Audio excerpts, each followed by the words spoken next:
now hope does not disappoint. Hope does not disappoint because the love of God has been poured out in our hearts by the Holy Spirit who has been given to us. So uyabona ukuthi uma udlula phakathi kwezimo ezinzima, uNkulunkulu uyayibuka lezi zimo ukuthi zizosebenza umsebenzi oright kuwe. Why? Because it will produce perseverance. And perseverance, bazalwane, is the fruit of the Spirit. So ngamanye amazwi, fruit of the Spirit izotholakala only ngalesi sikhathi udlula phakathi kwezimo kuzobonakala isithelo sikamoya. And nangifunda lapha ya ku 2 Timothy chapter number 2 verse number 3 kuthiwa ke, you therefore must endure hardships as a good soldier of Jesus Christ.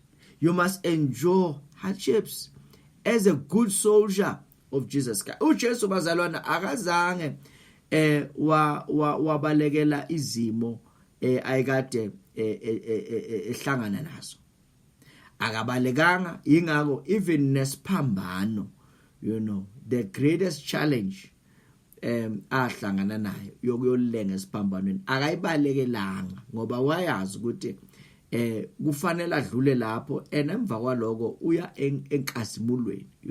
So ke kuthiwa ke now, you therefore must endure hardships as a good soldier. Ungakhohlwa phela ukuthi indaba enkulu sikuphi. Sila kuthiwa hlomani zonke ikhali kaNkulunkulu ukuba nibe namandla okumelana namaqhinga kaSathane. Hlomani zonke ikhali zikaNkulunkulu. So lokuthi nje hlomani kusho ukuthi kusempini. So now we are soldiers of Jesus Christ. Singamasotsha kaJesu thina. Sihloma nje ngoba silwa, sirepresenta yena. Kuthiwa no one engaged in a warfare.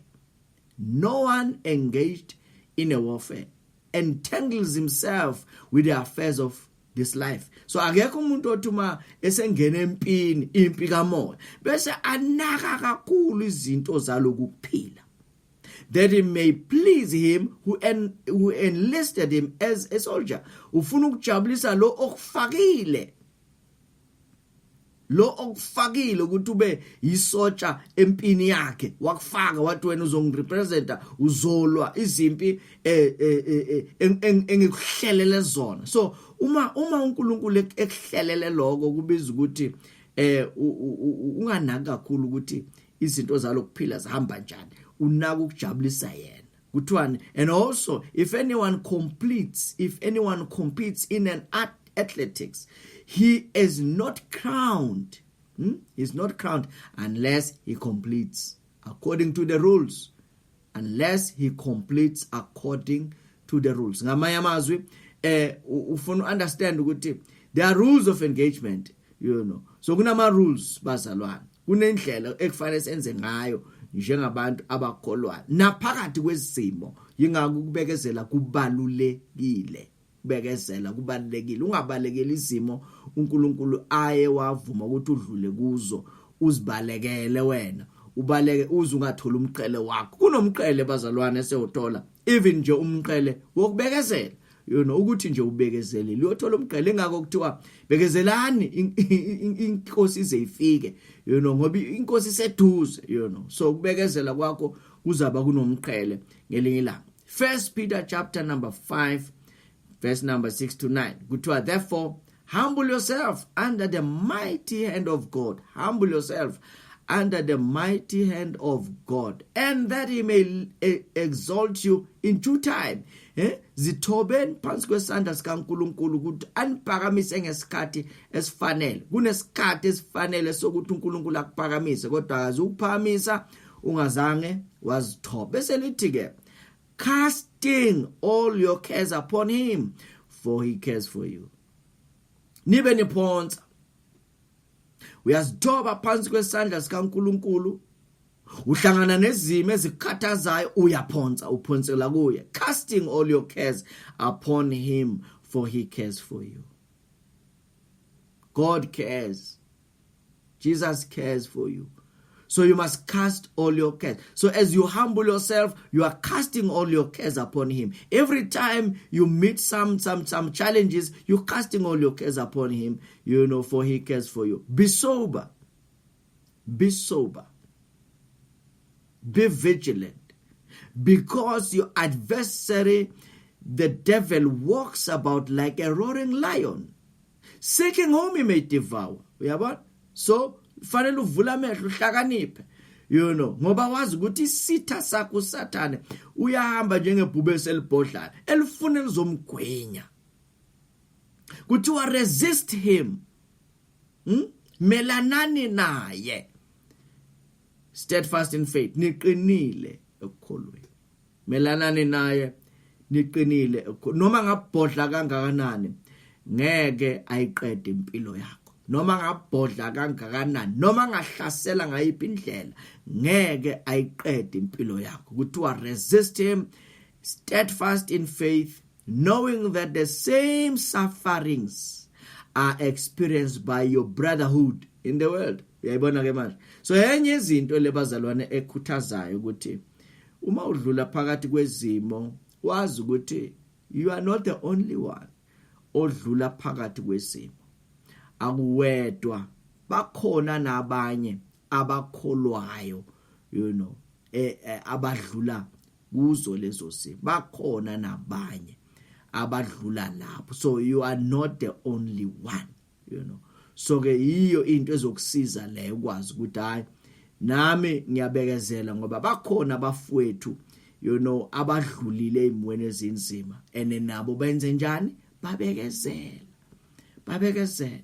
Uma ungakuzwa abantu befakaza ngezimo ezibhlungu abadlula kuzo, uyobona ukuthi ngempela okunye you are better wena, khona abantu abadlula ezintweni ezinzima ngempela, So ingakho kuhle ukubekezela, ungamdisappoint uNkulunkulu phakathi kwezimo zokuhlaselwa kwakho, zokuhlushwa kwakho, represent uNkulunkulu ngendlela right, represent uNkulunkulu ngendlela ezomnikeza udumo, ukuthi nawe uma sewubheke emuva isikhathi sesidlulile, izimo sezidlulile, uthi na ubheke emuva uthi baba ngiyabonga ukuthi ngempela ngizange ngakudisappointa, and uzothola umqhele. Ukhona abazalwane umqhele wokubekezela, ukhona umqhele wokubekezela. Ingakho mawufunda lapha ya ku Revelation chapter number 2 kukhulunywa ngaleli bandla ibandla laseFesu. Uma kukhulunywa ngaleli bandla, mhlawumbe ngifunde nje from verse 1 to 3, kuthiwa la to the angel of the church in Ephesus write, these things says he who holds the 7 stars in his right hand, who walks in the midst of the 7 golden lampstands. I know your works, your labor, your patience, and that you cannot bear those who are evil, and you have tested those who say that they are apostles, and that they are not, and have found them to be liars. And you have persevered, and have patience, and have labored for my name's sake, and have not become weary. So Jesu uyabancoma labo uthi you have persevered, nibekezelile, nasebenzela igama lami, anizange nakhathala, nibekezelile. Lokuthi nje you have persevered and you have patience, kusho ukuthi kukhona izimo ekade behlangana nazo, kodwa babekezela ebuhlungwini, babekezele ezimweni ezinzima. So ke bazalwane, into yokubekezela iqala ngathi. Into yokubekezela akuyona ilanguage yamanje efikayo, kodwa ukubekezela kwethu kusenza simfuze lo elithi iBhayibheli, sigijime sibheke kuye uKristu Jesu, umqalisi nomphelelisi wokukholwa kwethu. Kungako namhlanje ngizokukhuthaza ukuthi ungalilahli ithawula. Kunezimo thina uphakathi kwazo ubone kwangathi ngeke ziphinde zidlule, kodwa uzomangala one day uyobangathi uyaphupha uzitsipha uthi Nkosi yami ngidlulile ngempela, ngoba bazalwana ayikho into yohlala ibe khona forever. Izwi likaNkulunkulu kuphela eliyoma kuze kube phakade. So uma uNkulunkulu evumile ukuthi udlule kwezinye izimo, bekezela phakathi kwazo, bekezela, ikhona igrace, ingakho lithi njengoba sesilungisisiwe ngomusa, sinokuthula noNkulunkulu wethu nenkosi yethu Jesu, sinokungena kulo musa esimi kuwo. So kunomusa wesikhathi, odlula kuso. Ingakho lithi iBhayibheli masondele kuye ngesibindi esihlalweni somusa kuba sizokwamukeliswa isihawu nomusa wokusiza ngesikhathi esifanele. Isikhathi nesikhathi okuso sinomusa wakhona. Kunesikhathi kunomusa walesikhathi esikuso, kunomusa waka 2020 because ama challenge ka 2020 awafani neminye iminyaka. Kunomusa walenyanga esikuyo August ngoba ama challenges walenyanga asikawabona wonke, inyanga isesephakathi, kodwa kunomusa walenyanga. Kunomusa walolu suku lwanamhlanje bazalwane, kunomusa weminute neminute odlula kulo, ihour nehour odlula kulo. Kunomusa kaNkulunkulu awubekile. So wena nje okwakho ukuthi ubekezele imweni wazi ukuthi umusa ukhona. Sondele ngesibindi esihlalweni somusa ukuze uzokwamukeliswa ukuhawukela kwakhe nomusa ukukusiza. So ke siyabonga ke bazalwane, uNkulunkulu akanigcine. Ungayekeli ukutshela abantu ukuthi uJesu uyabuya la ukhona. Kunabantu ohlangana nabo uma uye emsebenzini, uma uye esikolweni, uma ngabe uyothengisa, uye emashop uyothenga, or uhlangana nabantu. Kunabantu ohlangana nabo everywhere. Tell them Jesus is coming. Preach the gospel, So uNkulunkulu anibusise kakhulu, angigcine, protection yakhe ibe phezulu kwempilo yakho, healing yakhe ibe phezulu kwempilo yakho, umzimba wakho awuphilise, akuphilise spirit, soul and body. uNkulunkulu akulwele la ungakwazi ukuyilwela khona, la amandla akhe phela khona umbone engene boNkulunkulu indoda yempi. Siyabonga ke bazalwane, uNkulunkulu anibusise nonke. Ake sivala amehlo sizothandaza. Baba siyabonga egameni lika Jesu ukuthi thina kulolu suku lwanamhlanje sikwazi uNkulunkulu awuguquke. You are the same yesterday, today and forever. Busisa izwi lakho Baba empilweni yalona loyo, enhlizweni yalona loyo. Ziveze uthembekile, ziveze uNkulunkulu ongahluleki.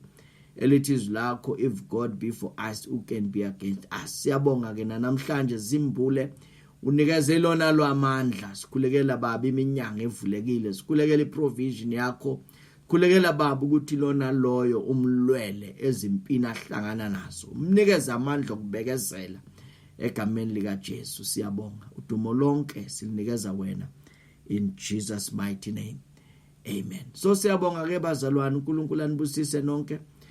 Sizophinda futhi sihlangane ngasi isikhathi esizayo, sizohlephula isinkwa sasezulwini. Imenyu kaNkulunkulu le bazalwane, imenyu yasezulwini le.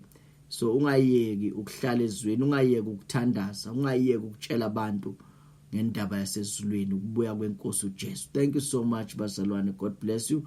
Sizophinda sibonane ke. Thank you very much.